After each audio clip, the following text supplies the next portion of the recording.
This is Jesse Telton. You all know me as the Cushy Cream guy. I'm the guy that drives the ice cream trucks. I buy these things and convert them into ice cream trucks. But a few of you guys have been asking me to start making some videos about Cushman repair, and I figured I would humor you guys. And so we're going to start with just some basic stuff here. This here is your timer. That is what controls the time that the spark is discharged from your spark plug and the piston. So we're going to show you real quick. This causes a lot of problems for many truckster guys. There's not much information on it, especially these days. You take it to a mechanic and they look at this and they're like, well, I don't know what you're talking about. So anyway, this is a timer. You'll see there's a lobe here. It's kind of hard to see with this camera, but one side of this is higher than the rest of it. It's not a perfect circle. So as the motor rotates around, it will bend this plastic clip here, which separates these 2 points. That's what these are called, as points. So this thing gets pushed back, and these 2 buttons will separate. So if you rotate your motor around to where this is pushed up and these are separated at its highest point, that is where you would measure the gap between these 2 points, and that is called setting your point gap. You'll find the correct point gap for the 18 and the 22 horsepower OMC in your manual, or I can try and post it in comments here for you below. I don't remember right off the top of my head.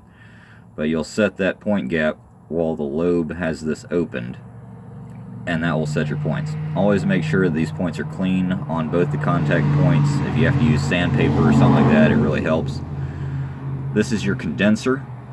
Nice shiny little chrome tube. You can buy both of these things here. You can buy on directparts.com or extremadus.com. Big shout out to you guys. You've helped me a lot. But whenever you buy a truckster, if it has any ignition problems whatsoever, it's never a bad idea just to go ahead and replace these 2 things. They're relatively cheap, easy to do. Just do it, get it over with. It'll save you a lot of hassle later down the road. These carburetors, the Cushmans usually come. They had a variety of carburetors. Most of the ones I've encountered have been Keyens. They have an accelerator pump. They're great carburetors, but when the pump diaphragms go bad in them, they're just dead. And they cost a lot of money to either repair, rebuild, or replace. It's like $75 for a rebuild kit, $200 or more for a replacement. This carburetor here I found online. It's a Coil K22, I want to say. It cost me like 30 bucks, brand new, for the whole thing. So it's half the cost of a rebuild kit for the Keyens. So I'll just buy 2 of these, and when this one dies, I'll just replace it. So easy enough. Another thing that dies on these a lot, this guy right down here, that's your mechanical fuel pump. I don't even know if this one works. I bought this Cushman, it was disconnected, I never even bothered. I just went straight ahead, I put an electric fuel pump on there. This one here is an Edelbrock. It's a 3 psi. It will not overflow your carb, but you'll notice I did still put a manual shutoff on there. That is because I have a fuel cell on the back of mine.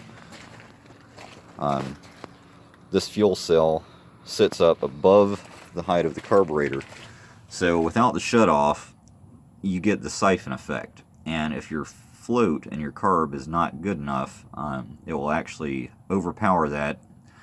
It'll wash down your intake, and if your intake cylinder happens to be open, this will wash into your piston cylinders and eventually into the oil tank. You have to flush and drain the whole system and start over. A lot of fun. I've had to do it once. Never going to do it again.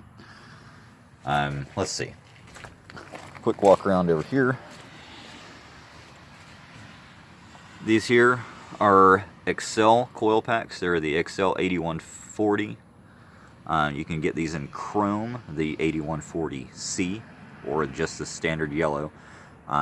They're like 35 or 40 bucks at Advanced Auto Parts. I think you can also buy a more common black one at a Tractor Supply for like 25, but I like the yellow, so, you know, there you go. All these fancy resistors and stuff, I get those at Direct Parts or Extremadus.com. Same with my starters. A couple of guys I know say you can get these off Lincoln Arc Welders. I'm really not sure. I'd have to look into that. But also, you'll notice I have straight pipes. Those are Emt Conduit Piping. Do not weld it. They're exactly the same outside diameter as the Cushman exhaust pipes, so you can just get an EMT coupler, screw it on, makes it a little bit louder. If you hang it with some metal hangers, they sound just like a Hurley. And this here, any standard Ford starter solenoid, get it at any parts store, easy fix. Alright, that's it for the first video. I'll be back with more. Please subscribe. If you guys can get me over 1,000 subscribers, I'll actually be getting paid for this stuff, and then we can make a lot more videos. Alright, bye for now.